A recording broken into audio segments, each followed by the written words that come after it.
Amen, amen, amen. Est-ce que vous vous sentez bien cet après-midi? Est-ce qu'on peut acclamer fort pour le Seigneur Jésus-Christ notre Dieu? Que son nom soit béni à jamais. Est-ce que vous vous sentez bien? Est-ce que vous vous sentez bien? Alléluia.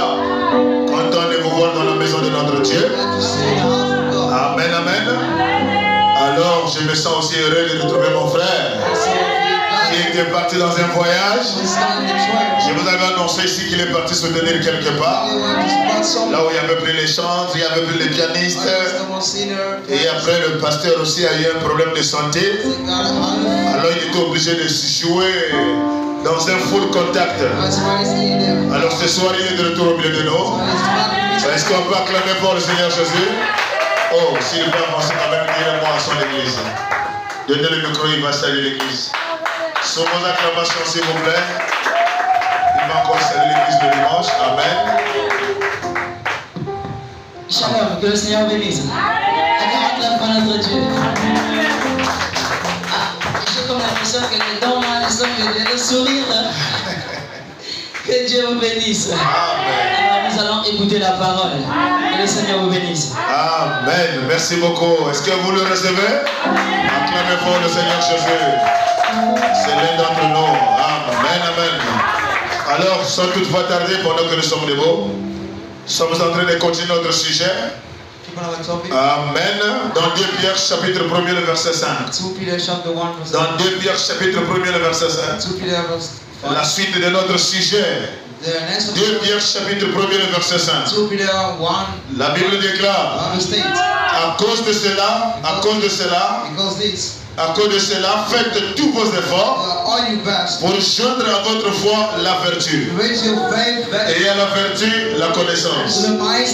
Et à la connaissance, la tempérance. Et à la tempérance, la patience. Et à la patience, la piété. Et à la piété, l'amour fraternel.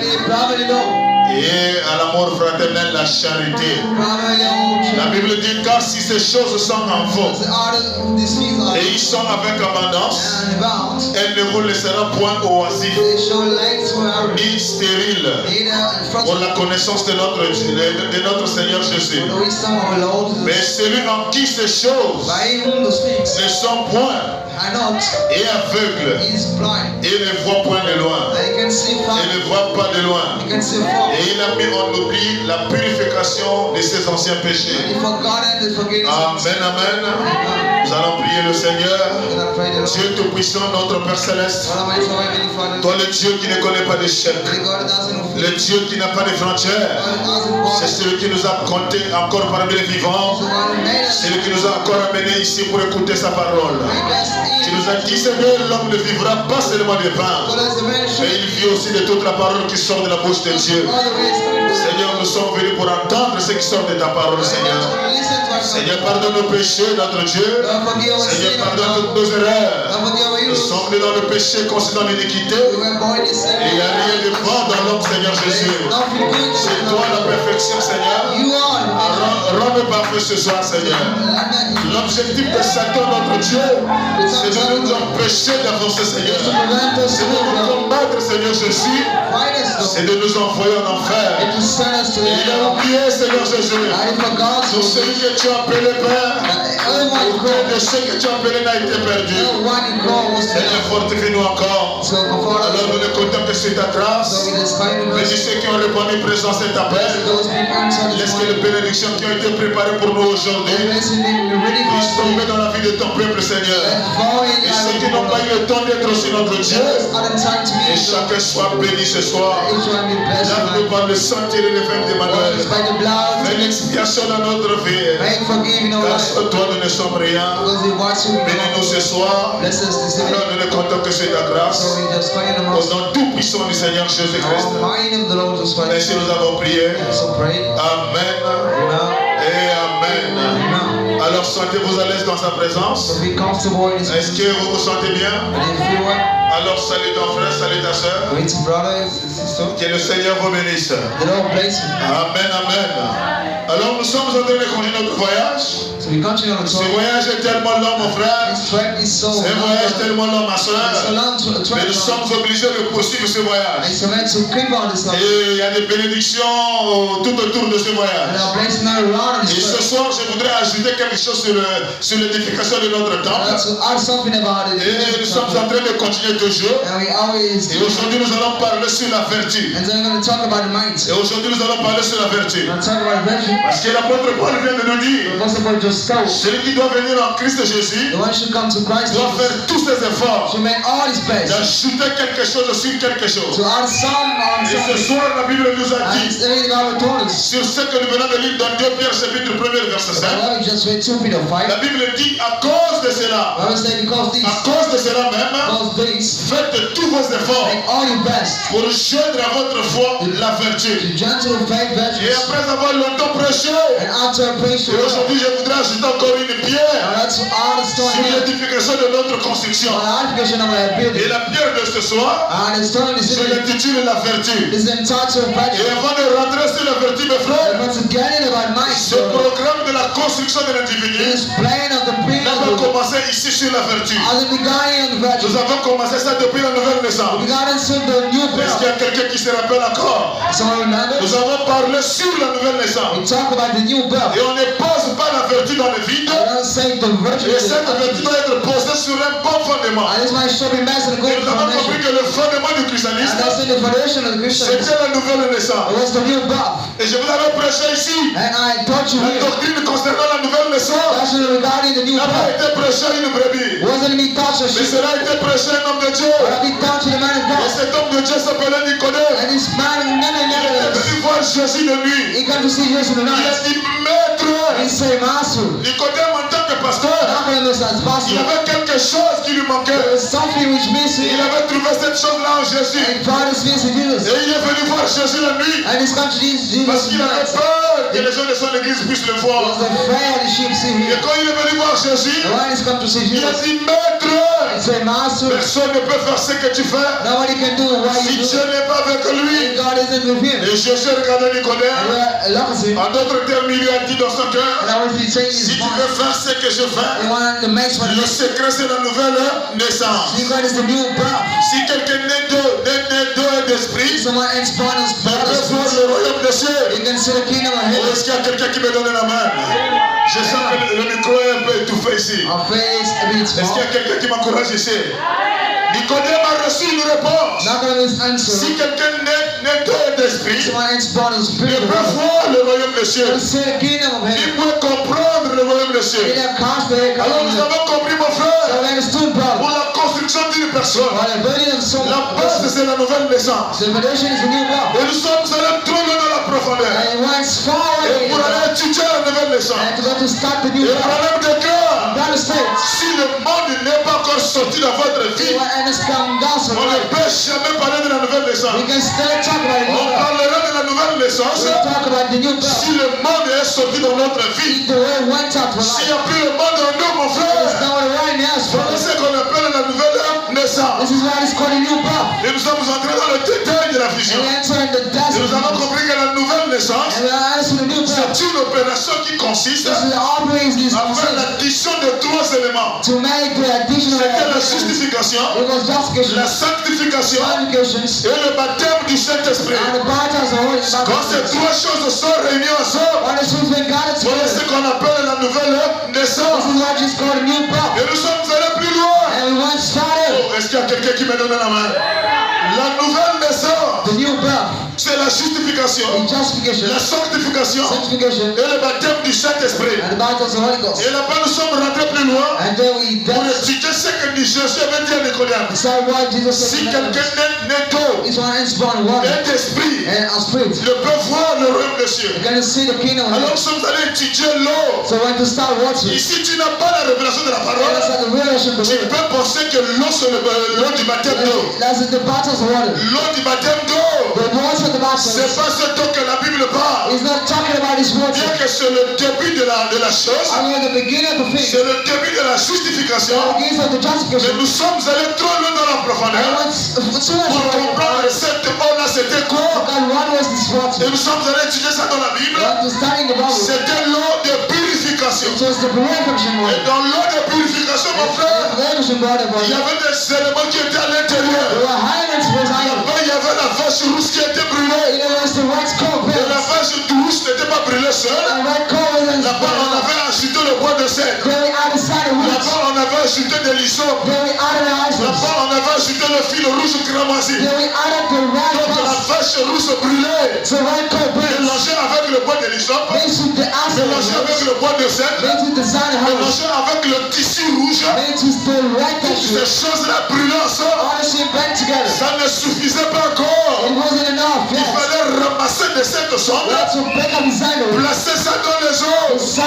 Ça ne suffisait pas encore. Il fallait prendre de cette eau, mettre ça dans un endroit pur. Et quand l'eau est conservée à un endroit pur, oh, est-ce qu'il y a quelqu'un qui me donne la main? Alors cette eau servira de l'eau de purification. Voilà les choses qui changent la vie, mon frère. Et problème de cœur, l'endroit pur dont l'eau devrait être conservé, c'est la vie des prédicateurs. On n'était pas censé voir un prédicateur qui fume, ni un prédicateur qui drague les femmes, ni un prédicateur qui tombe, qui couche les brebis de son église. Parce que dans sa chair, il est conservé le son de purification. Celui qui doit changer la vie des gens qui l'écoutent. Si celui qui prêche la parole, s'il n'est pas né de nouveau, les gens qui l'écouteraient ne naîtront pas né de nouveau. Si le prédicateur n'est pas changé, l'église ne sera pas changée.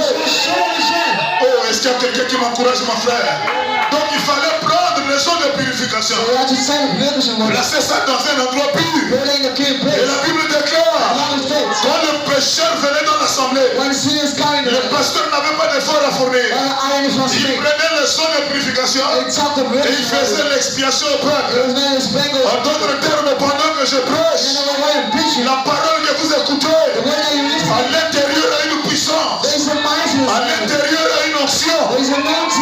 Peu importe là où tu as été attaché, peu importe là où tu as été amarré, dans la parole il y a une puissance pour délivrer l'homme du péché. Dans la parole il y a une onction, mon frère, pour enlever quelqu'un du braconnage et faire de lui un saint de Dieu.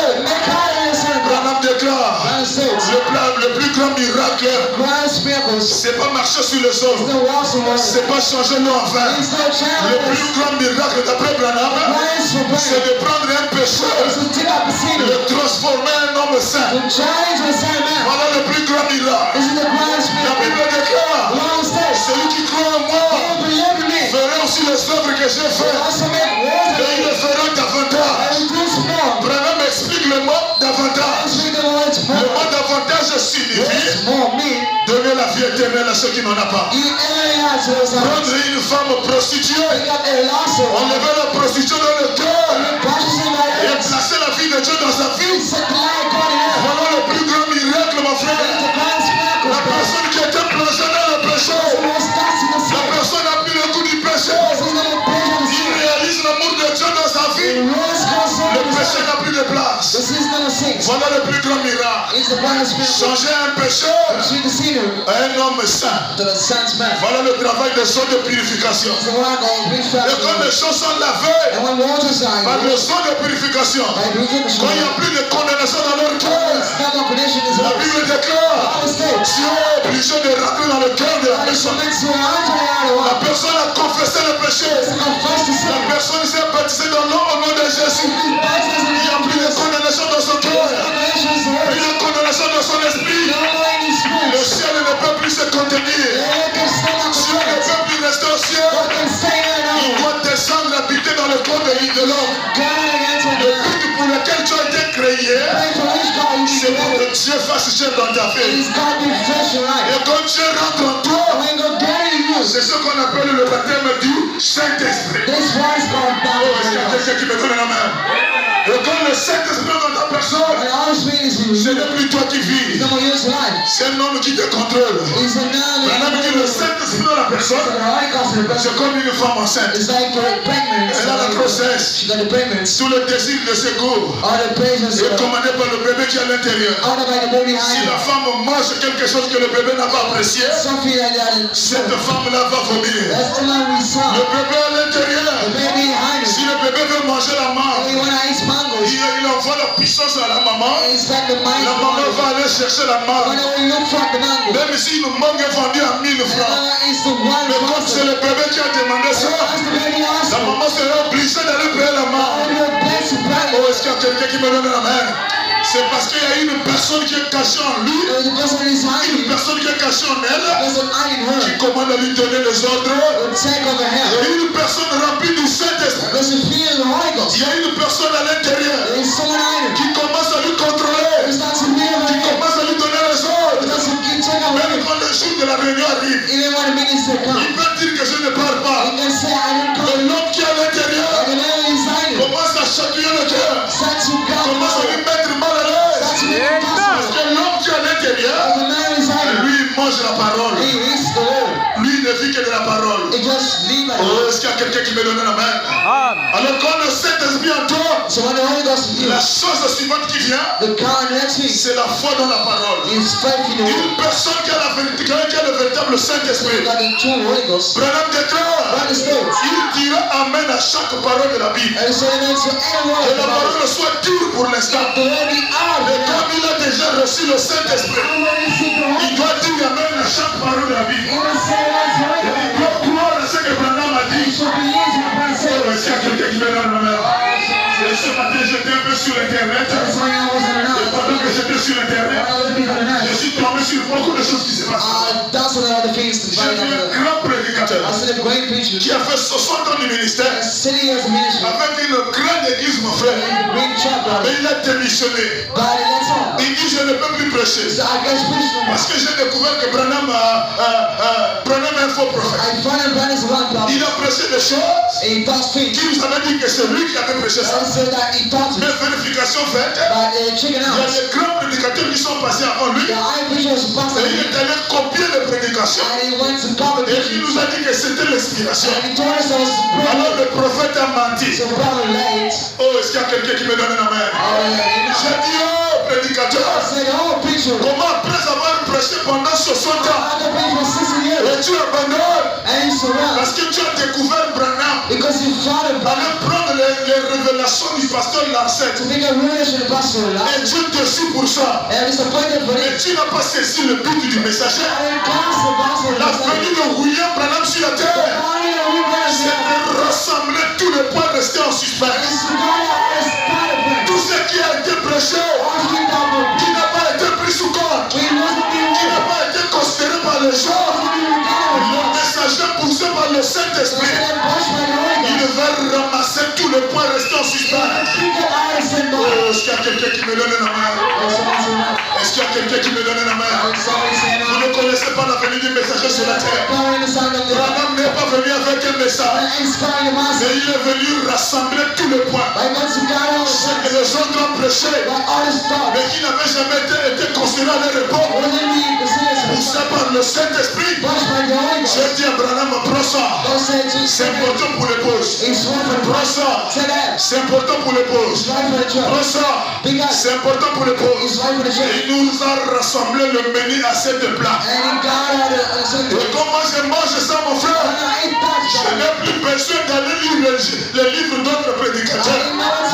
J'ai envoyé Branham qui est allé lire le livre là. Et il a récupéré dans chaque livre ce qui était important pour l'épouse.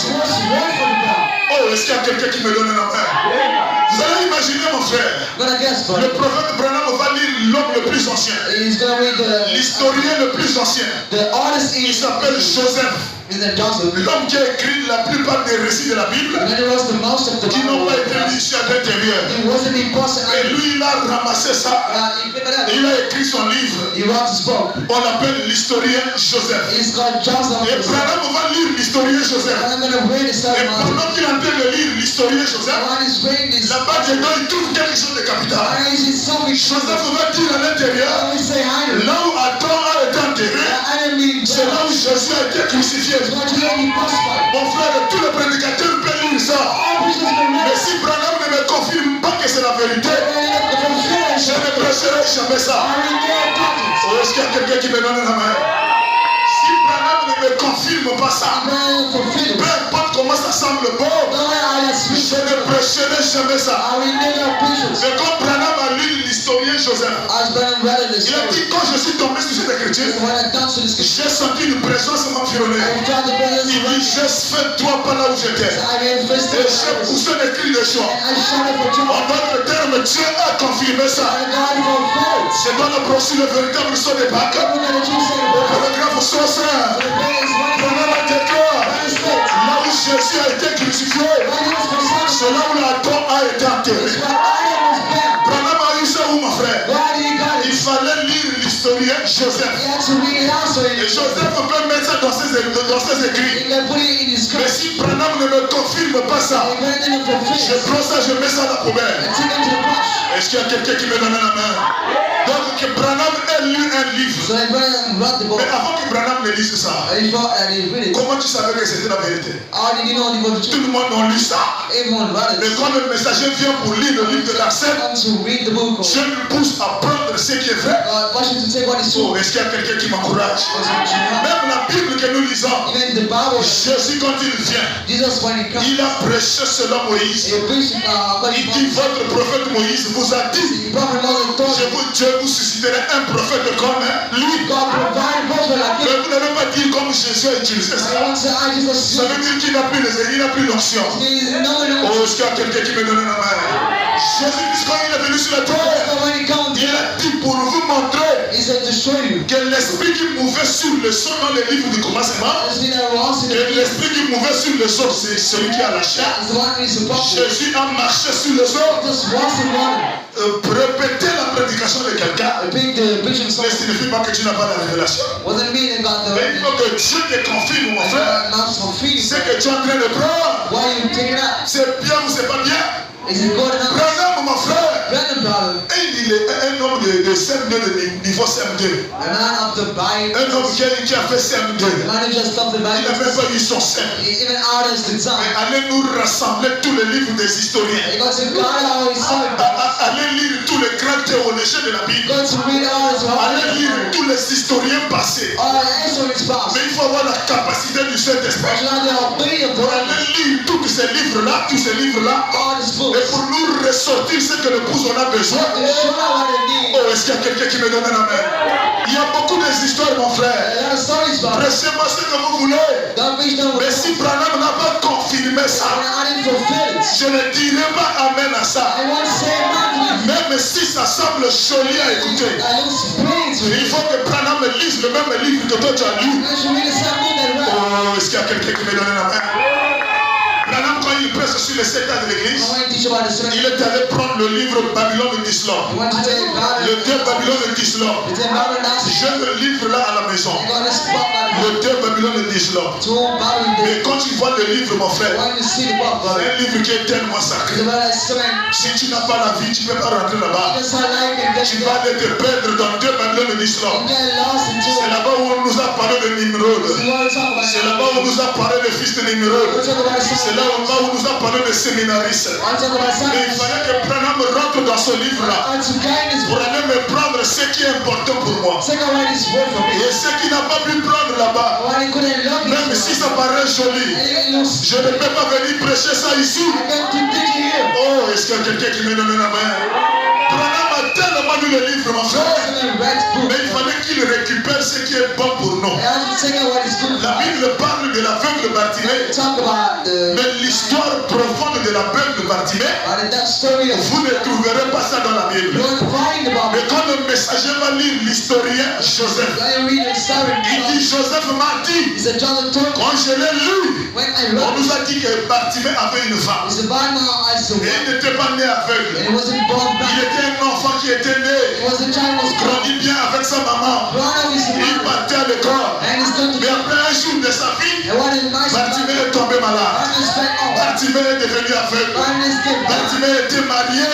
Bartimée avait 2 enfants. Une fille et un garçon. C'est pas écrit dans la Bible. Et Branham est allé lire ça dans l'historien Joseph. Il fallait que le Saint-Esprit lui confirme que l'histoire là est vraie. Et si c'était pas vrai, il n'allait pas me mettre ça dans le messager, dans le brochure. Est-ce qu'il y a quelqu'un qui me donne la main? Branham déclare, c'est quoi le 7e saut? Le 7e saut, c'est de prendre tout le poids restant en suspense.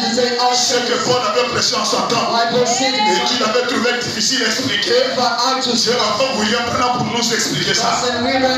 Est-ce qu'il y a quelqu'un qui me donne la main? Et un prédicateur qui va dire que Branham est fort, c'est lui qui n'a pas le Saint-Esprit.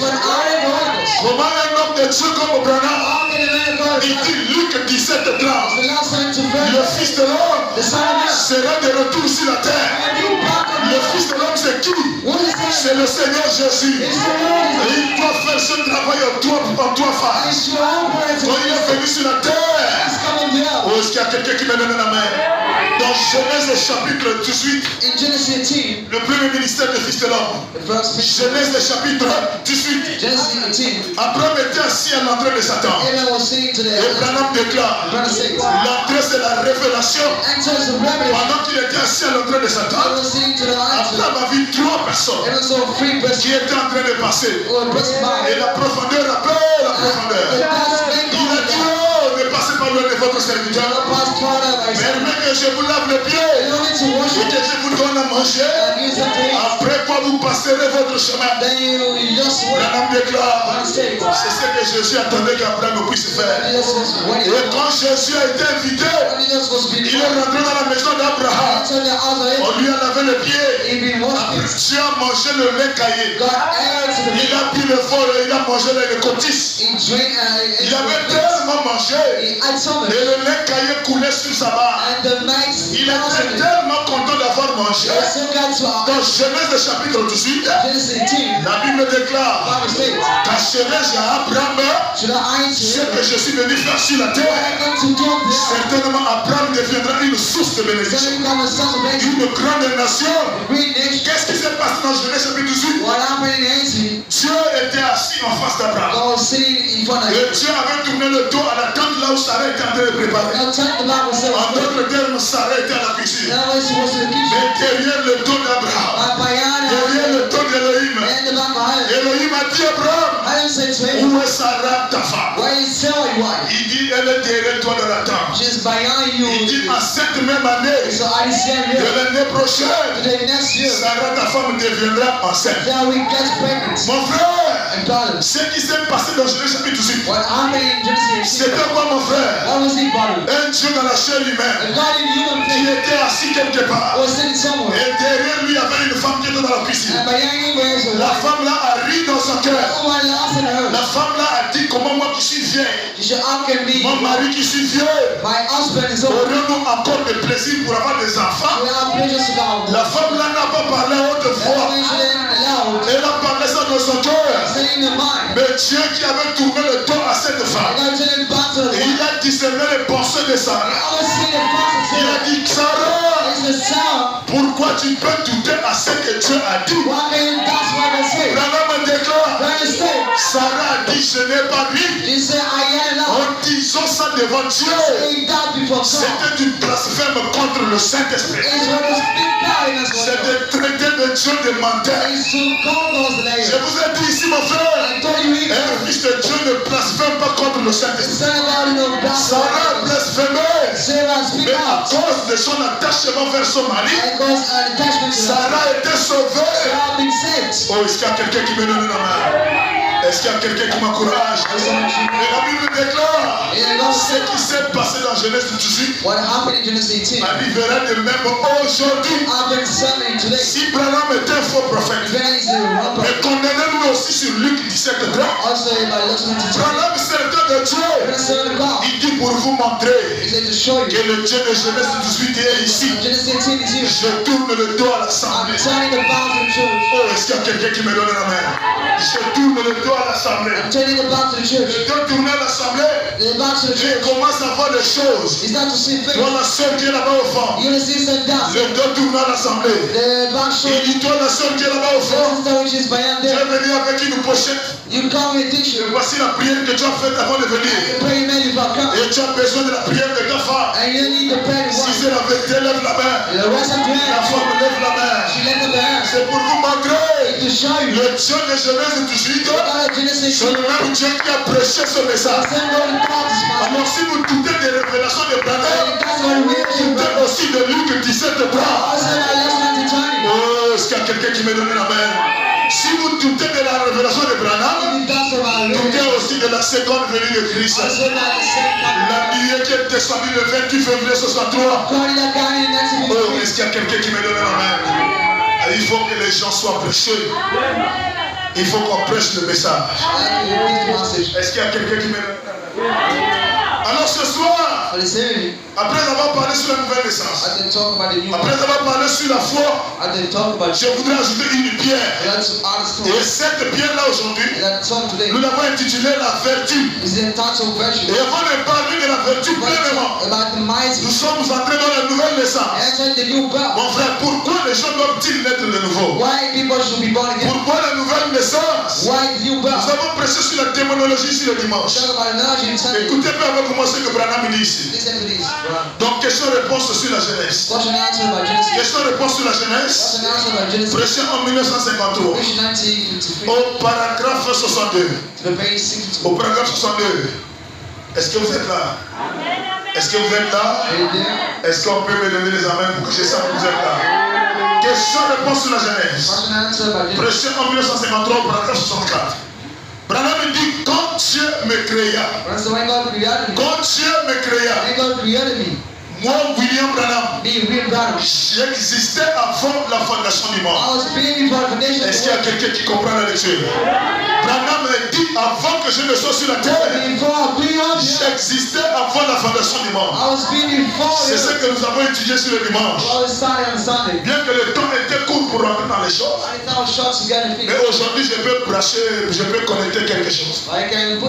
Nous avons dit ici le dimanche, mon frère, pendant que nous étions dans l'harmonie là-bas au ciel, nous avons été créés tous sous forme d'esprit. Et Branham dit les esprits qui ont été créés au ciel.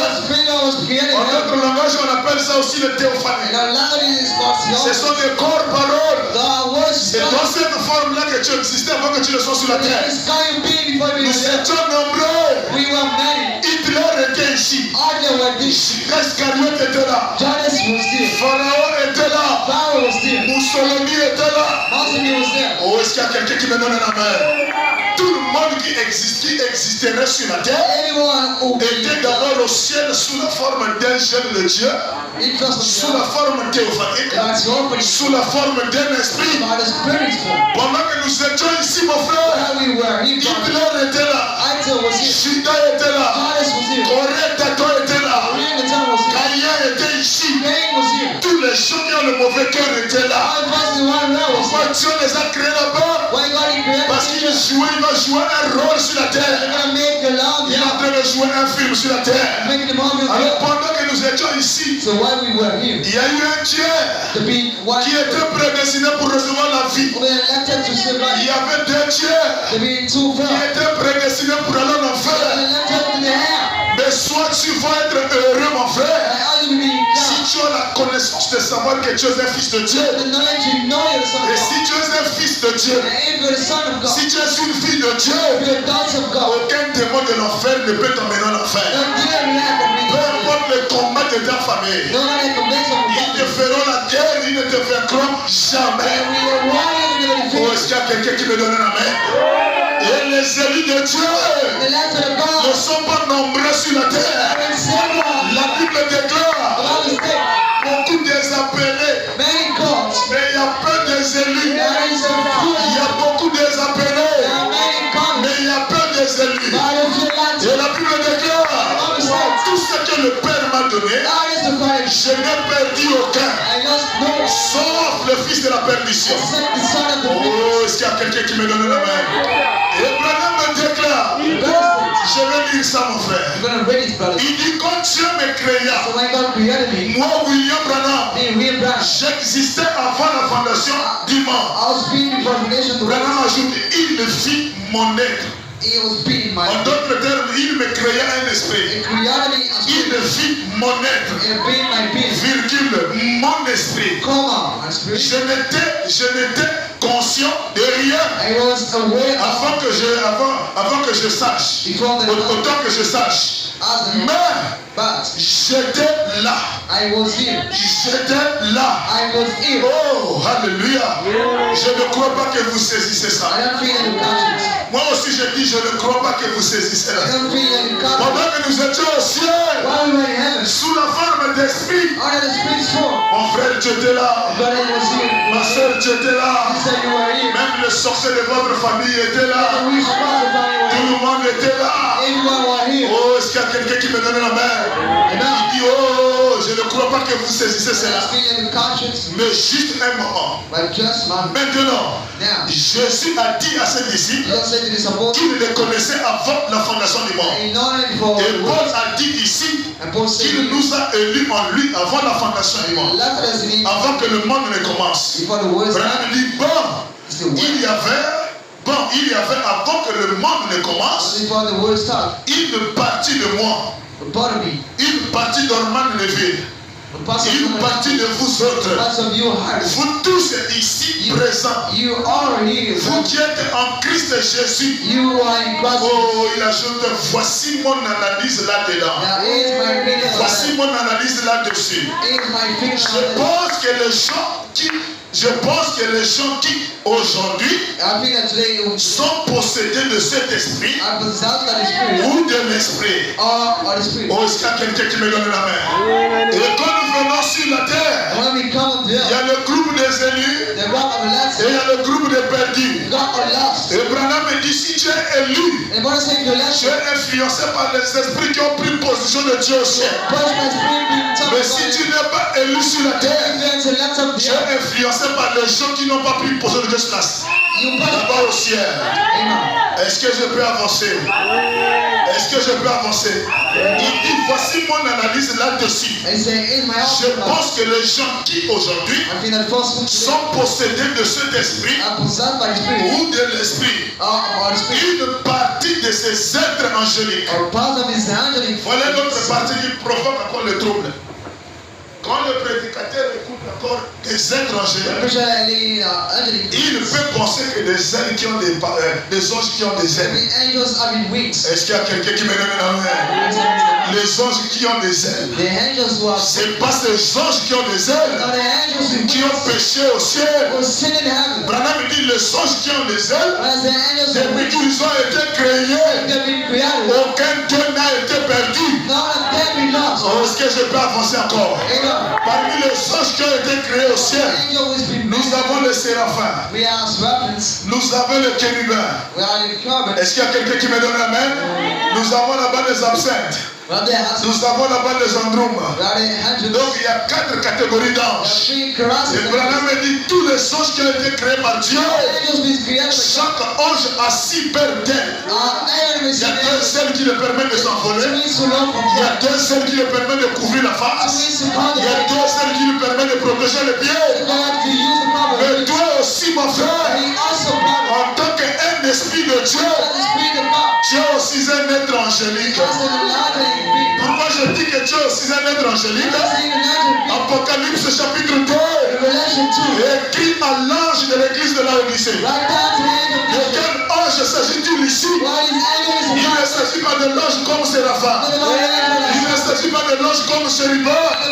Mais il s'agit de l'ange comme Théophanie. Écrit à l'ange de Laodicée.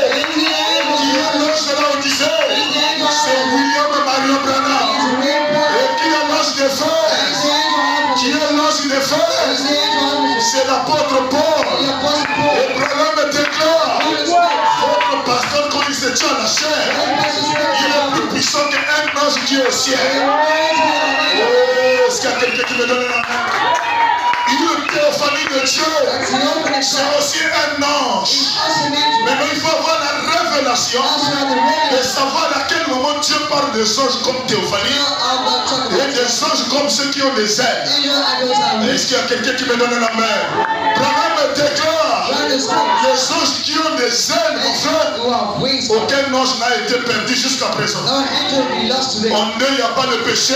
Ils ne connaissent pas ce qu'on appelle péché. Et quand on parle des anges déchus, ce sont des esprits, ce sont des théophanies, ce sont des êtres humains qui ont perdu leur position au ciel, qui n'ont pas cru à la parole, qui n'ont pas respecté Jésus et qui ont été parachutés sur la terre. Oh, je vais lire le prophète. Il dit, voici mon analyse là-dessus. Je pense que les gens qui aujourd'hui sont possédés de cet esprit ou de l'esprit, une partie de ces êtres angéliques, ces esprits, est-ce que vous suivez la lecture? Ces esprits qui sont sortis de Dieu en tournoyant, ceux qui n'ont pas chuté au commencement, qui ont résisté au mensonge du diable dans le ciel. Donc il y a une partie qui a résisté au mensonge du diable. Le Branham déclare au paragraphe 63, il dit 2 tiers des gens. 2 tiers des gens. Oh, est-ce qu'il y a quelqu'un qui me donne la main? Ce sont les 2 tiers d'anges que Lucifer avait parachuté sur la terre. Et Branham déclare 2 tiers des gens sur la terre sont dans le péché. Sont dans le péché. Il dit plus que cela.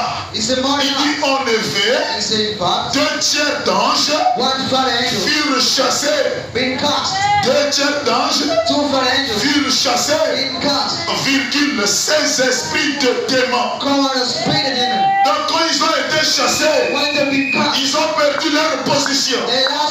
Ils ont perdu leur constellation. Et ils sont devenus des démons. Ces esprits, ces démons, ils entrent dans les gens. Ils entrent dans les gens. Ils habitent dans leur corps. Voyez-vous ce que je veux dire? Ce sont des démons qui autrefois, oh, est-ce qu'il y a quelqu'un qui me donne la main? Ce sont des démons qui autrefois existaient. Et ils entrent dans les champs. Ils leur donnent une nature. Quand ces démons, mon frère, ils ont été chassés, ils viennent sur la terre et ils cherchent dans quel corps rentrer. Et quand ils rentrent dans la personne, il prend la forme de la prostitution. C'est un démon. Il prend la forme de mari de lui. C'est un démon. Il prend la forme de la sorcellerie. C'est un démon. Et Branham déclare, les démons ce sont des personnes. Et le diable c'est une personne. Oh, est-ce que je peux avancer? Il dit, ils ont autrefois existé. Ils entrent dans les champs. Il leur donne une nature. Jésus en chassa 7. Dans Marie de Magdala. Jésus a chassé 7. Dans Marie de Magdala. La Bible n'a pas donné la nature de chaque démon. Et Branham commence à citer. Il y avait l'orgueil à l'intérieur. Donc quand il rentre dans la personne, c'est une personne. Mais quand il habite déjà quelqu'un, il prend le nom d'orgueil. Moi, il s'habille, moi je m'appelle orgueil. Je suis spécialisé de donner l'orgueil à quelqu'un. Peu importe comment vous prêchez, dire. Quand un ange dessus rentre dans la personne, et s'il s'appelle orgueil, il va résister à la parole. Et ce soir, je lance encore un défi ce soir. Si un témoin d'orgueil, je maudis ce témoin dans la salle. Au nom de Jésus-Christ. Ce sont les anges dessus. Ils s'appellent orgueil. Autre témoin, mon frère, c'était l'avantardisme. Oh, est-ce qu'il y a quelqu'un qui me donne la main? On appelle ça l'oulendo. Un complexe de supériorité. Il montre qu'il est béni alors qu'il n'a rien. C'est du vandalisme. Je maudis ça encore ce soir. J'ordonne à ce démon de quitter la salle au nom de Jésus. Démon de vandalisme. Bernard me dit être une personne importante. Il aime se faire important alors qu'il n'y a rien. C'est du vandalisme. Est-ce qu'il y a quelqu'un qui me donne la main? Quand c'est démon, mon frère, se rentre dans la personne, il amène ce qu'on appelle l'impureté. L'impureté, c'est la vie du péché. Quand ce démon est dans la personne, il peut commettre la fornication. Elle se sentira à l'aise dans la maison de Dieu. Son cœur ne trouble pas. Son cœur ne condamne pas. Comme il n'y a personne qui m'a vu, il se sentirait à l'aise. C'est un démon de l'impureté. Mais quand ce démon touche les enfants de Dieu, l'enfant de Dieu se sentirait mal à l'aise. L'enfant de Dieu se sentirait mal à l'aise.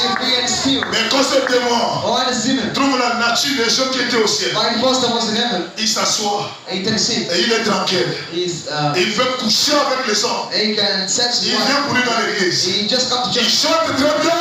Il peut même prophétiser. Il peut même tomber sous onction. Il peut même prendre le micro et donner un témoignage. Mais sa conscience connaît. Il vit dans l'impureté. Mais ça lui dit absolument rien. Mais un fils de Dieu, quand il sait qu'il a péché, il n'a plus de secours. Le secours de la parole, le secours de la colonne de feu. Il doit chercher une chambre de retraite. Il doit se renfermer là-bas. Il doit demander pardon à Dieu. Il doit intercéder. Il doit dire Seigneur, je ne suis rien sans toi. Seigneur, pardonne-moi. Seigneur, lave-moi. Par le sang tiré le vin de ma main. Seigneur, purifie-moi. S'il prie, la condamnation ne part pas. Il prie pour la deuxième fois. La condamnation ne part pas. Branham déclare, quand un péché confessé par toi-même et tu sens que la culpabilité ne part pas, c'est un péché qui a besoin d'une expiation. Et tu as besoin d'un serviteur de Dieu qui a besoin de purification dans son cœur. Et c'est lui qui doit faire l'expiation. Branham déclare, dans la brochure, Dieu tient sa parole. Le péché, même si elle est commis dans la personne, dans une église, dans une famille, le péché doit être expié. Dans l'Ancien Testament, quand quelqu'un commettait le péché, il ne prenait pas la peine de sacrifice lui-même. Il rentre dans sa chambre, il coupe la tête, et il prend le sang, il fait l'expiation lui-même. Non, mon frère. Dans la Bible, il y a 3 types d'expiation. Pour les gens qui avaient l'argent, ils pouvaient prendre le bélier. Pour les moins riches, ils prenaient la chèvre. Pour les pauvres, ils prenaient la tourterelle. Et tous ces 3 bêtes, c'est toujours le Christ. Oh, est-ce qu'il y a quelqu'un qui m'encourage? Celui qui n'avait pas de l'argent, qui ne pouvait pas avoir la la bête, qui ne pouvait pas voir la chèvre, Dieu a pensé à toutes les classes. Oh non, je ne peux pas payer la chèvre. Si tu veux faire l'expiation de tes péchés, la Bible dit tu prends la tourterelle, tu prends le pigeon mâle et le pigeon femelle, tu les amènes au souverain sacrificateur. C'est lui qui doit faire l'expiation. Oh non, moi j'ai mes moyens, la tourterelle c'est trop faible, tu prends la chèvre. Celui qui est riche veut prendre un veau. Mais aujourd'hui, que tu sois riche, que tu sois pauvre, nous tous notre sens c'est le Seigneur Jésus. Quand je commets le péché, je m'avance vers l'homme de Galilée, l'homme qui est mort pour moi à la croix du calvaire. J'expie mon péché. Marie de Magdala, on a chassé en elle l'impureté. C'est-à-dire, il peut coucher avec 5 hommes par jour. Elle ne se sentirait pas condamnée. Alors c'était un démon qui faisait ça en elle. Et ce démon-là, c'est l'impureté. Et il y a un autre démon, c'est l'obscénité. Il y avait encore la vulgarité. Il y avait encore la rivalité. Lui là, mon frère, ce démon de la rivalité, c'est un démon horrible. Ça surveille le téléphone du mari à chaque instant. Oh, est-ce qu'il y a quelqu'un qui me donne la main? Son propre téléphone, personne ne peut toucher. Mais elle est spécialisée pour vérifier les communications et les appels de son mari. C'est un démon de la rivalité. Un homme qui a le Saint-Esprit ne va jamais soupçonner son épouse. Elle a mis son épouse entre les mains de Jésus. Que la femme reçoit 10 appels par jour. Elle ne se sentira jamais condamnée. Et le mari traite avec n'importe quelle femme. Elle ne se sentira jamais dérangée. Oh, est-ce que je peux avancer? Les querelles et toutes ces choses, ça a été chassé dans Marie de Magdala. Et au paragraphe 64, écoutez maintenant le messager. Le messager dit c'était, c'est-à-dire la rivalité, les querelles, la jalousie. Au paragraphe 64, Branham dit c'était des esprits. C'était des esprits. Oh, est-ce qu'il y a quelqu'un qui peut donner la main? C'était des esprits qui ont été créés là-bas. Là-bas où, mon frère, Dieu n'a créé que dans Genèse 1, verset 7. Faisons l'homme à notre image. Et l'homme qui l'a créé à son image, c'était un homme esprit. Un homme théophanique. Et la rivalité, la querelle, la jalousie, c'était des esprits qui ont été créés là-bas.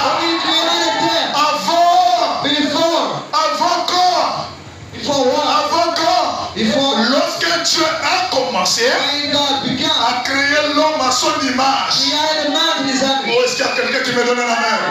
Donc la rivalité, la querelle, l'impureté, ce sont des démons, ce sont des esprits, ce sont des anges angéliques, ce sont des êtres humains qui ont été créés là-bas au commencement. Lorsque Dieu créa l'homme à son image, à partir de là, je ne sais pas si les gens comprennent la parole comme moi. Branham déclare, quand quelqu'un te donne le Saint-Esprit, le premier signe c'est la compréhension claire de la parole. Je ne sais pas si les gens ont le Saint-Esprit ici pour voir la Bible comme je suis en train de voir. Je ne sais pas si les gens sont nés de nouveau, parce que la Bible déclare, si tu n'es né de nouveau, tu ne comprendras pas le royaume. Le royaume, ce sont les Écritures. Le royaume, c'est la parole. Or, pour comprendre la parole, dans ce détail de la vision, il faut naître de nouveau. Nicodème, si tu n'es pas né de nouveau, tu ne comprendras pas le royaume. Le royaume, c'est la parole. Le royaume, c'est les Écritures. Le royaume, c'est les citations. Et pour avoir une compréhension de la parole, il faut être né de nouveau. Il faut le Saint-Esprit dans le cœur. Sinon la Bible temple sera toujours une forêt pour toi. Oh, est-ce qu'il y a quelqu'un qui me donne la main? Béni soit Dieu pour le message de Branham. Oh, est-ce qu'il y a quelqu'un qui me donne la main? Malheur à ceux qui ne comprennent pas le message, qui est en train de taper les mambakou dans le message. Oh non, Branham c'est un rosichristien. Oh non, Branham c'est un franc-maçon. Branham n'est pas franc-maçon. C'est toi qui n'es pas né de nouveau. C'est toi qui n'as pas le Saint-Esprit. Voilà pourquoi ça te calme le coup, mon frère. Mais celui qui est né de nouveau comprendra le royaume. Celui qui est né de nouveau va entrer dans le royaume. Et comme je suis né de nouveau, je suis en train de rentrer dans le royaume. Je suis en train de comprendre le royaume. Les démons, c'est une personne. La personne qui te fait la guerre, c'est un homme qui a le démon. Celui qui te combat dans ta famille, c'est le démon. Branham déclare, le diable n'est pas vilain. Le diable n'a pas la queue. Le diable n'a pas de corps. Il dit le diable c'est une personne. La personne qui va te draguer pour voir ta nudité, il ne sera pas vilain. Il sera bien habillé. Il aura une moustache taillée. Il aura un français raffiné. Il aura le téléphone double cran avec la main. Et il aura beaucoup de clés à la main. Nous pensons qu'il a beaucoup de bureaux. Mais ce sont des clés ramassées au membre pour se faire apparaître. C'est un démon. Oh, est-ce qu'il y a quelqu'un qui me donne la main? Un homme qui découvre la nudité d'une femme avant son mariage, c'est le diable et Satan. La personne qui a fait ça le premier dans la Bible, c'était le serpent. Oh, est-ce que je peux avancer? Est-ce que je peux avancer ce soir? Il dit c'était des esprits qui ont été créés. Créés où? Là-bas. Oh, est-ce qu'il y a quelqu'un qui me donne la main? C'était des esprits qui ont été créés là-bas. Avant, lorsque Dieu a commencé à créer l'homme à son image, à partir de là, oh, est-ce qu'il y a quelqu'un qui me donne la main? Voilà à quel moment Dieu a créé l'homme à son image, à son esprit. L'homme là n'était pas encore mis dans le corps de chair. C'était un être théophanique. C'était un homme esprit. Je vivais encore. Avant que je ne sois sur la terre, j'existais quelque part. Et Branham me déclare. Et alors signifie quoi? Alors signifie quoi? Après avoir quitté ce domaine de l'esprit, nous allons descendre dans la chair. Et la première personne de notre côté qui a été placée dans la chair, c'était Adam. Est-ce qu'il y a quelqu'un qui me donne la main? Et de l'autre côté ici, la personne qui a été placée dans la chair, c'était qui? Caïn. Mais avant que Caïn arrive, il y avait son père qui s'appelait le serpent. Et Branham dit le serpent n'était pas un reptile. C'était un homme. Et Branham dit, et alors? En d'autres termes, après avoir quitté le domaine des anges, après avoir quitté le domaine des théophanies, et alors, il le plaça dans la poussière de la terre. Il le plaça l'homme dans la poussière de la terre. Donc après le domaine des anges, Dieu a pris un esprit. Il a placé ça dans la chair. Et celui qui a été placé le premier dans la chair, c'est qui? Adam. Ce fut le premier homme. Adam. Et cet homme était fait à l'image d'un être humain. Et il est fait à l'image d'un animal. Ce corps humain sont faits à l'image des animaux. Et celui qui est à l'intérieur n'est pas fait à l'image des animaux. Il est fait à l'image de Dieu. Oh, est-ce que je peux avancer? Et Branham déclare 2/3 des gens sur la terre sont loin de ces démons ici. On va savoir que s'ils sont à l'intérieur, regardez la vie que tu mènes sur la terre. Et on a posé la question à Jésus. Comment les reconnaîtrons-nous? Vous les reconnaîtrez à leurs fruits. Et quels sont leurs fruits? Nous avons vu ça ici, mon frère. Les fruits, c'est la haine, c'est la jalousie, c'est le mépris, C'est le cœur inutile. Et ce soir, je voudrais parler sur la vertu. Et c'est quoi la vertu? La vertu c'est la puissance. La vertu c'est l'onction. La vertu c'est l'autorité. Est-ce que je peux avancer? Alors celui qui a l'onction, ça dépend de quel côté tu te trouves. Et l'onction, mon frère, n'est pas le signe que tu as été prédestiné. Est-ce qu'il y a quelqu'un qui me donne la main? Mais c'est l'humilité dans le cœur qui compte. Branham déclare, c'est quoi la vertu? Lisons ça dans Luc chapitre 8 verset 43. Luc chapitre 8 verset 43. Pour la première fois on nous parle de la vertu. Luc 8 verset 43. Or, il y avait une femme atteinte d'une perte de sang depuis 12 ans. Il y avait une femme atteinte d'une perte de sang depuis 12 ans et qui a dépensé tout son bien pour le médecin sans aucun et puis la guérison. Et elle s'approcha. Et elle s'approcha par le derrière. Et toucha le bord du vêtement de Jésus. Au même instant, la perte de sang s'arrêta. Et Jésus dit, qui m'a touché? Qui m'a touché? Et comme tous sont défendus, et Pierre et ceux qui étaient avec lui dit, Maître, la foule t'entoure, la foule te presse. Et tu dis qui m'a touché? Alors Jésus explique. Mais Jésus répondit, quelqu'un m'a touché. J'ai connu une force est sortie de moi. Une force est sortie de moi. La force qui sortait de Jésus, c'est ça qu'on appelle la vertu. C'est ça qu'on appelle la puissance. Et cette femme est ici. Elle n'a pas demandé la prière, mais elle a créé la foi. Je touche le pot de la robe de Jésus. Elle a été guérie. Et la force s'est détachée de Jésus. Et la force a guéri la femme. Voilà pourquoi mon frère, quand le prédicateur finit de prêcher, il est épuisé. Il est fatigué. Parce qu'il dégage de l'énergie. Il dégage la vie qui doit changer les gens. Il y a des gens qui ont commis le péché. Mais quand il arrive à l'église, il entend Dieu lui parler. Et il entend Dieu lui réprimander. C'est une force qui est en train de sortir. C'est une énergie qui est en train de sortir. Donc la vertu, c'est la puissance. C'est la force. Mais cette vertu ici, ça doit se poser sur la foi. Et la foi doit se poser sur la nouvelle naissance. S'il n'y a pas une bonne vie en bas, il n'y aura pas la foi. S'il n'y a pas une bonne vie en bas, il n'y aura pas la vertu. La vertu, c'est la puissance. La vertu, c'est la force. D'où provient la force, Branham? Est-ce qu'il y a quelqu'un qui me donne la main? Est-ce que vous voulez que j'avance ce soir?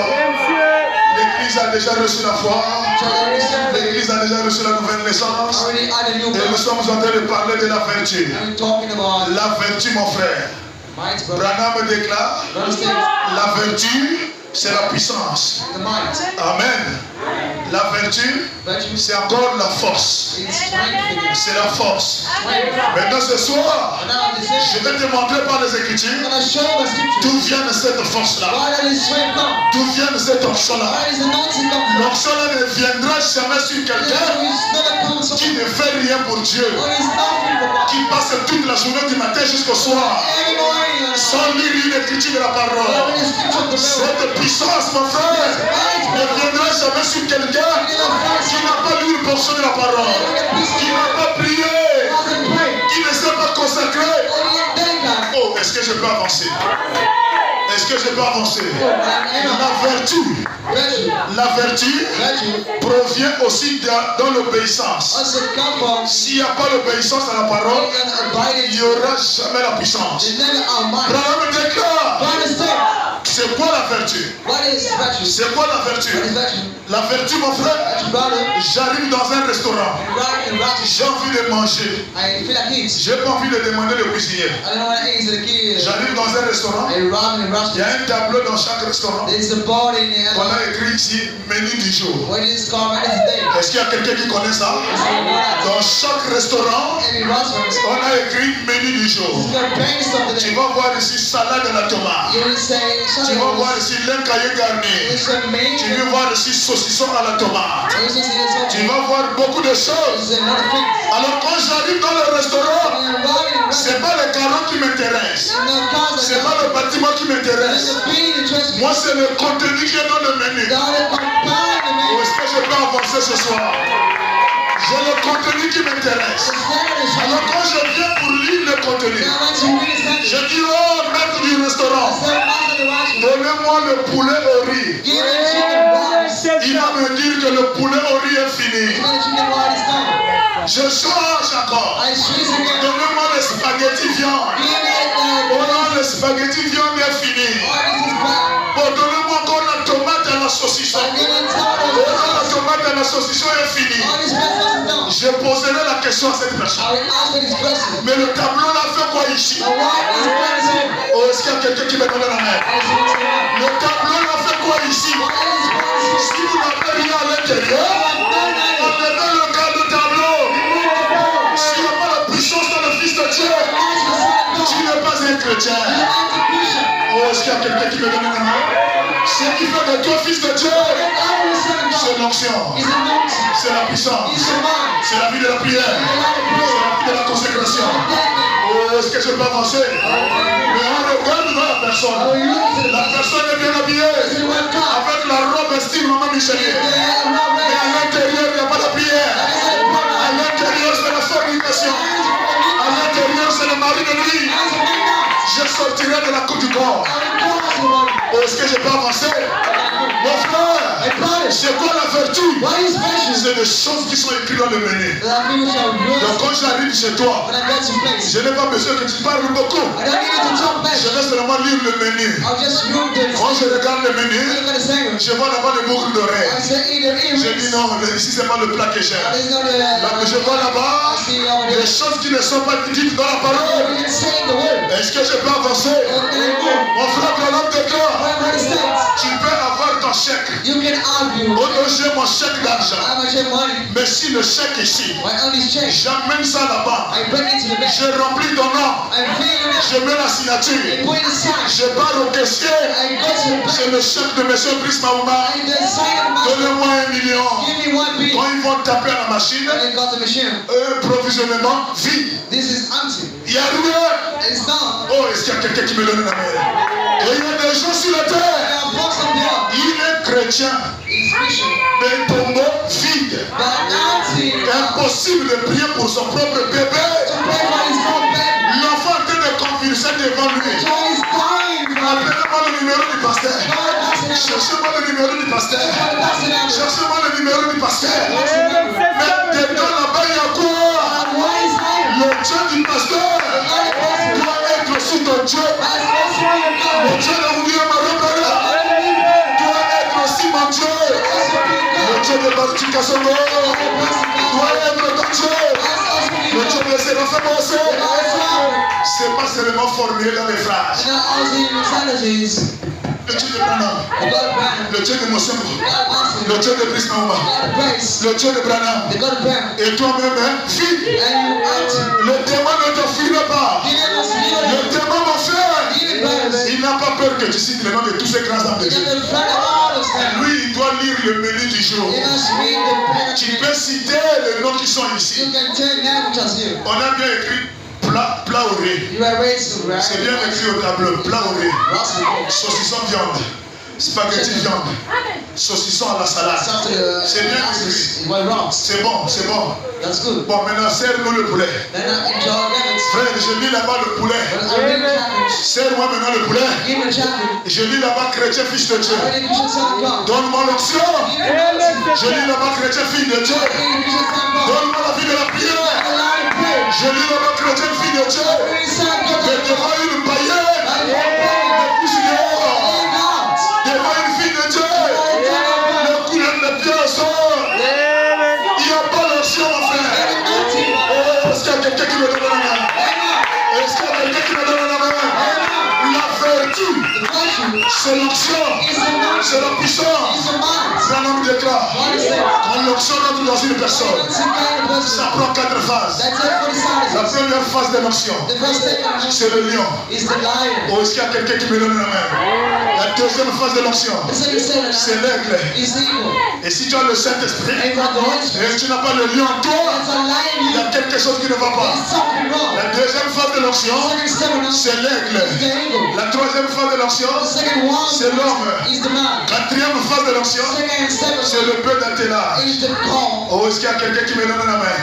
À quoi servent ces 4 onctions? C'est le menu du jour qui est caché dans la personne. Dès que je vois le péché arriver, je vois un frère apparaître. Il est bien habillé. Il parle bien français. Et il veut sortir avec moi. Le lion doit rougir. Si le lion ne rougit pas, il y a quelque chose qui ne va pas. Comment le lion doit rougir? Quelle est ta mission dans ma chair? C'est de voir la nudité ou bien c'est de me marier? Si c'est de me marier, va d'abord chercher l'argent. Quand tu auras l'argent, quand tu auras tout économisé, et que la dette est payée, la mairie payée, le pasteur est béni, c'est alors que tu peux voir les écritures sur la piste. C'est le lion qui rougit. Ou est-ce qu'il y a quelqu'un qui me donne?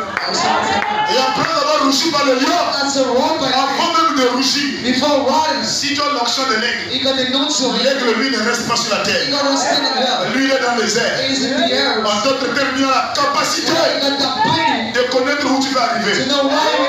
Dès que tu commences à m'envoyer le message, je commence à discerner l'esprit qui t'arrive. C'est l'onction de l'aigle. Lui va au loin. Lui va devant. Lui on ne peut pas le tromper. Est-ce que je peux avancer?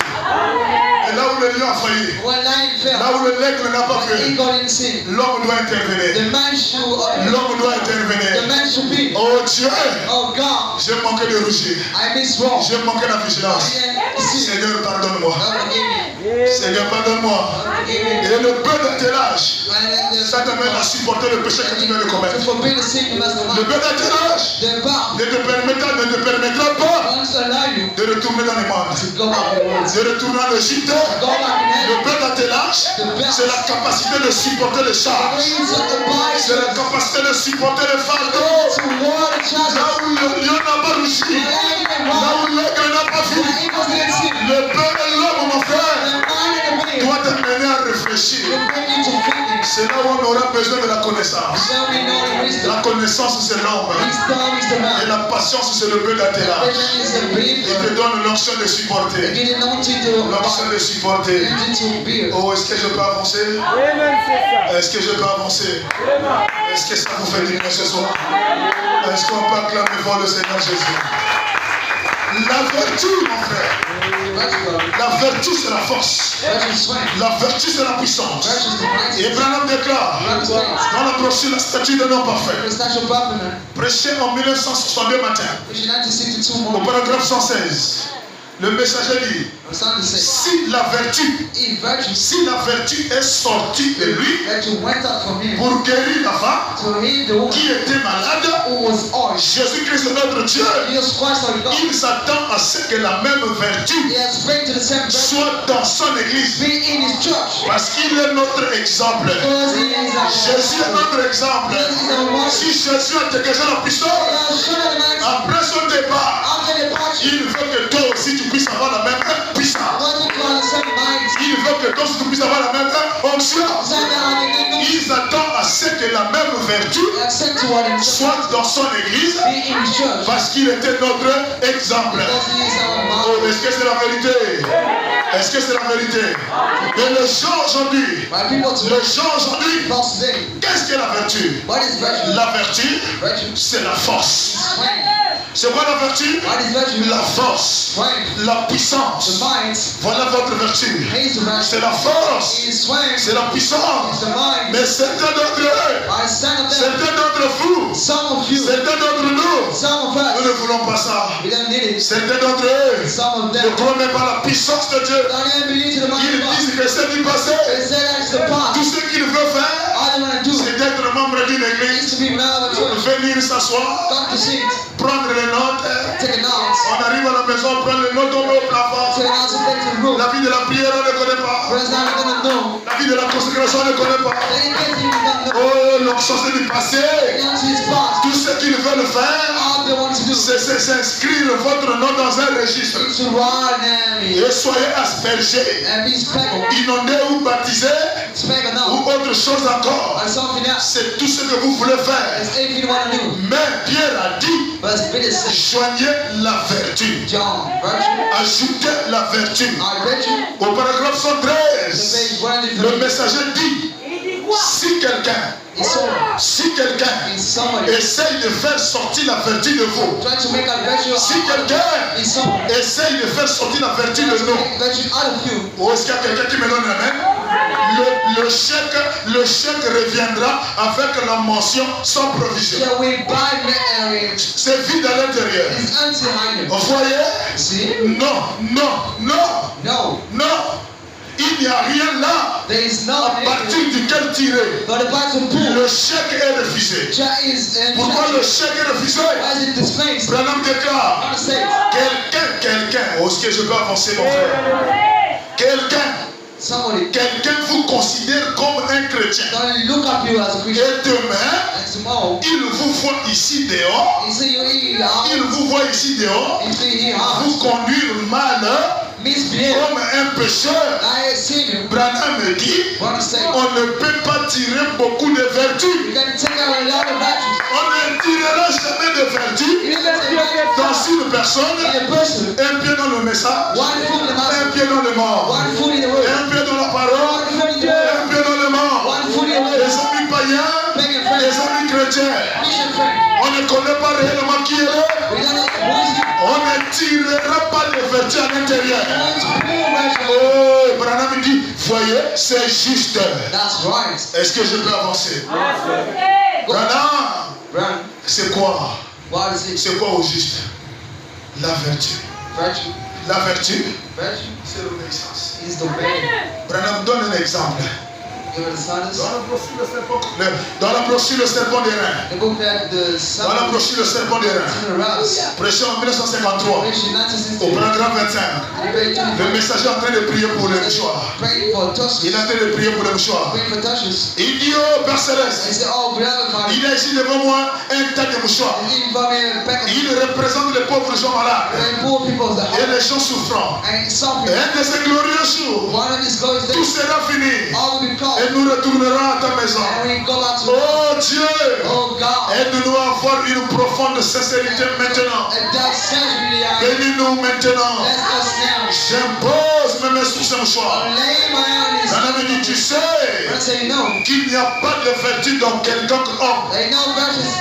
Branham dit ici, mon frère, la vertu ce n'est pas dans quelqu'un. Tel que je suis ici, je n'ai pas de vertu. Où est-ce que je peux avancer? Il dit, tu sais, il n'y a point de vertu. Il n'y a pas de vertu dans quelconque homme. Mais la vertu, il n'y avait pas de vertu dans le serpent des reins. Il n'y avait pas de vertu dans le serpent, ni dans les reins dont il était fait, ni dans la perche où il était suspendu. Mais la vertu, je peux avancer. La vertu n'était pas dans un homme. Israël arrive au désert. Israël a commis le péché. Ils se sont moqués de Moïse. Ils se sont moqués de Dieu. Dieu a envoyé le serpent. Le serpent commençait à les mordre. Tout le monde mourait dans le désert. Le peuple est allé voir Moïse. Moïse, il faut prier Dieu. Sinon le peuple va mourir. Moïse, il faut prier Dieu. Moïse va prier son Seigneur. Et Père, le peuple a péché. Je te prie de me pardonner. De pardonner.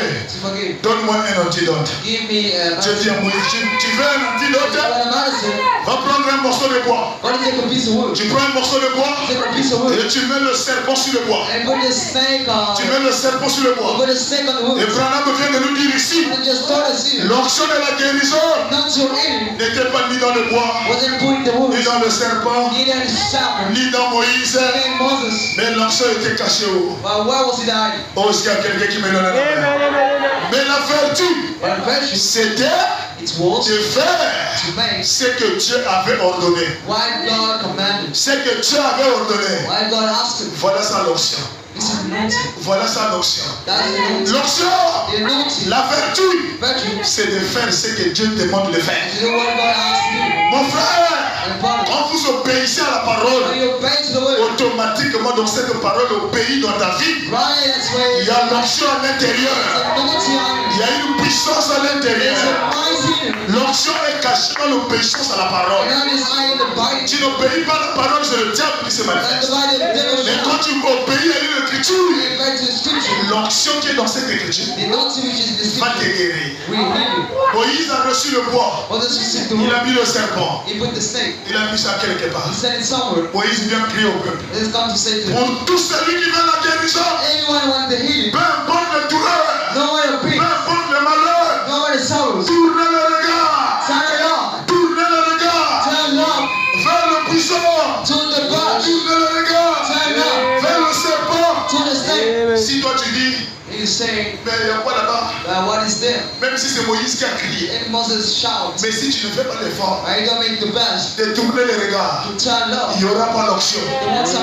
Même si Moïse crie, tournez le regard, voyez le serpent de l'heure. Toi là-bas, tu continues à crier. Oh non, je suis venu accompagner les autres. Oh, ma vie ne marche pas. C'est pas ce qu'on a dit. On a dit tourner le regard vers le serpent. Si tu obéis à fixer tes yeux, il y a une onction qui est dans une parole obéie. Est-ce qu'il y a quelqu'un qui me donne la main? La vertu, c'était de faire ce que Dieu avait ordonné. L'obéissance à la parole produit l'onction. L'obéissance à la parole produit la plus spirituelle. Oh, est-ce que je peux avancer? Est-ce que je peux avancer? Dans la brochure, mon frère, l'aveugle Bartimée, prêché en 1954, paragraphe 9. Oh, la Bible déclare. Oh, juste comme le serpent des reins. Eh bien, le serpent n'avait pas de vertu en lui. Le serpent n'avait pas de vertu. C'était un morceau de rein qu'ils avaient amené depuis l'Égypte. La perche non plus n'avait aucune vertu en elle. Pas du tout. Mais c'était l'obéissance à ce que Dieu ordonnait qui produisait la puissance. Est-ce qu'il y a quelqu'un qui me donne la main? C'était l'obéissance dans ce que Dieu ordonnait qui produisait la puissance. Sans de la puissance est produit par l'obéissance de la parole. Tu n'obéis pas la parole. Tu ne vis pas la parole. N'attendez pas un miracle. N'attendez pas au miracle. N'attendez pas à une vie changée. N'attendez pas à une vie translatée. Oh, c'était l'obéissance à ce que Dieu ordonnait qui produisait la puissance. Qui produisait la puissance. Qui produisait la vertu. C'est l'obéissance à la parole de Dieu.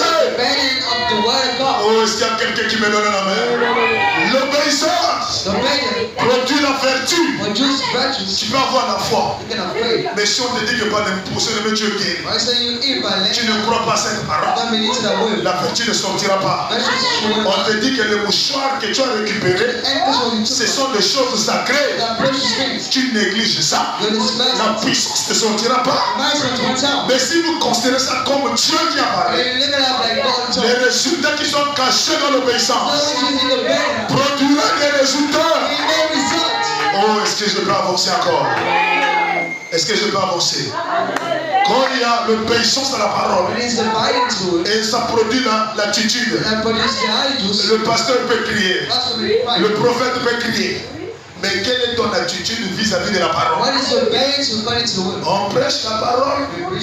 C'est comme si tu étais dans une morgue. On prêche la parole. Tes pensées sont à l'école. On prêche la parole. Tu es en train de penser à tes péchés commis dans la journée. On prêche la parole. Ton esprit encore au marché. Oh, est-ce qu'il y a quelqu'un qui me donne la main? On prêche la parole. Ton Saint-Esprit n'est même pas dans l'église, tu es déjà sorti en vampire. Tu es déjà pour toi dehors. Il n'y aura pas la vertu qui va sortir. La vertu est produite par l'obéissance de la parole, plus ton attitude vis-à-vis de ce que tu écoutes. Mais si la parole est produite, l'attitude qui est produite, c'est une attitude qui ne touche même pas Dieu. Il n'y aura pas l'onction qui va sortir. Oh, est-ce qu'il y a quelqu'un qui me donne la main? Donc la vertu, l'obéissance, plus ton attitude. Comment tu reçois ce qui est prêché. Apocalypse chapitre 3. L'âge de l'Odyssée. Tu n'es ni chaud, tu n'es ni froid. Mais tu es de quel côté? Tu es tiède. Comme tu n'es ni chaud, comme tu n'es ni froid, je te vomirai.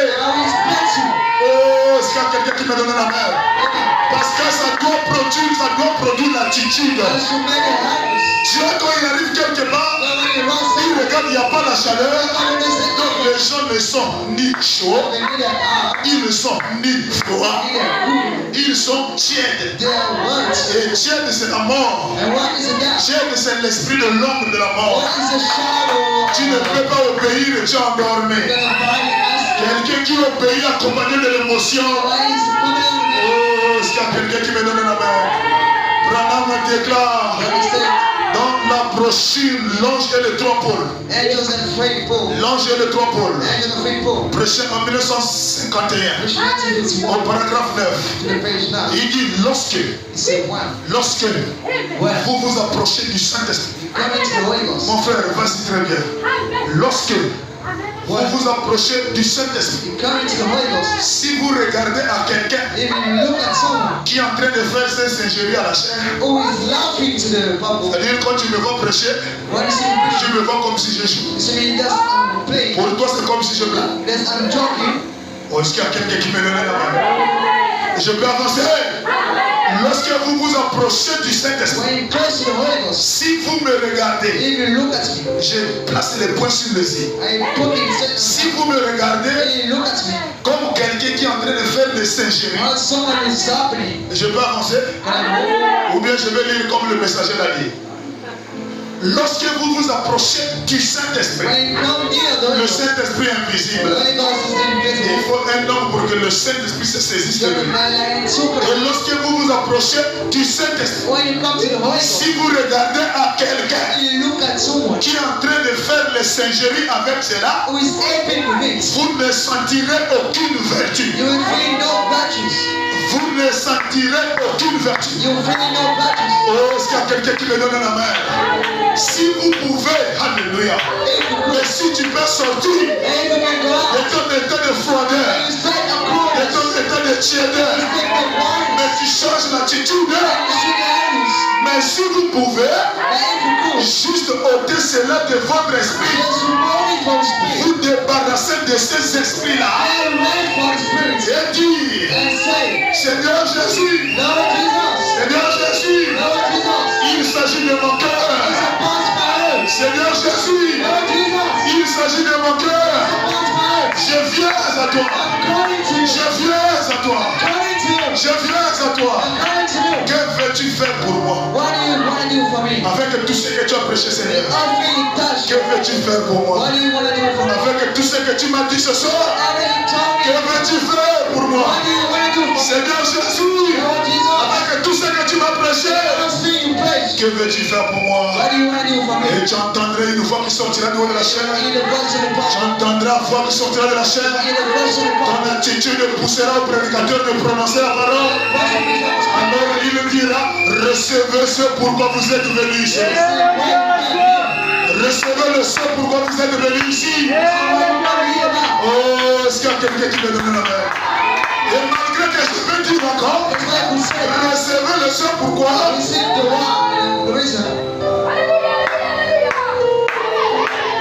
Il n'y aura pas de vertu. Il n'y aura pas d'onction. Il n'y aura pas de guérison. Tu sortiras comme tu es rentré. Mais ce soir, recevez selon le désir de votre cœur. Que ce malades, soyez guéris.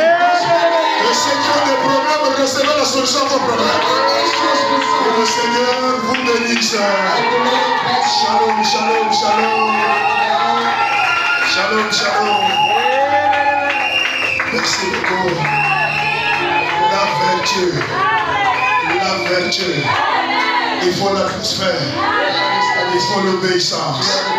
Quand il n'y a pas l'atmosphère, il n'y a pas l'obéissance. Dieu ne fera rien. Mais vous n'êtes ni chaud, ni froid. Vous êtes à la mort. On ne fait pas l'église comme la mort. Peu importe notre péché. Je dis à cet homme, arrière de moi, Satan.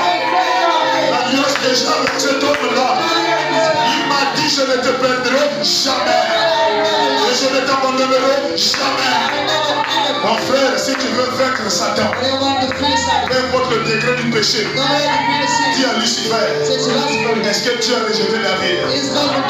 Est-ce que tu as rejeté Salomon? Il est mort dans la maison d'un gardien. Et il est rentré au ciel. Est-ce que tu as rejeté David qui a tué Uri pour prendre sa femme? Arrière de moi, Satan. Je suis un fils de Dieu. Malgré mes hauts et mes bas, je suis une fille de Dieu. Satan viendra pour te décourager, pour t'empêcher de recevoir la vie. Oh, est-ce qu'il y a quelqu'un qui me donne la main? Débarrassez-vous de ces esprits. Dites du Seigneur, il s'agit de mon âme. Seigneur, bénis mon âme ce soir. Oh, est-ce qu'il y a quelqu'un qui peut chanter?